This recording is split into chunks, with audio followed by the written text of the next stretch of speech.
Alo? Kim bu? Hech kim gapirmayapti. Doim shunaqa. Telefon qilgan odam gapirmaydimi? Shartlar juda oson. O'zimiz tanimagan odamga qo'ng'iroq qilib, u bilan gaplashishimiz kerak. Kim ko'p gaplashib tursa, o'sha odam yutadi. Mirshakar Fayzullayevga qilaylik. Men ularning muxlislariman. Mayli, qilib ko'rchi. Bir ta'zirini berarmidilar.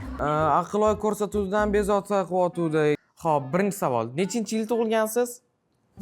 1989. Otabek Mahkamov bilan necha yildan beri do'stsizlar? 2012 tanishganmiz, adashmasam 10 million. Endi kimga qilamiz? Dilniyoz G'afforovga qo'ng'iroq qilaman. Men sizda jamoat jam ko'rsatuvdan Aqlvo telekanalidan bezovta qilayotgandim.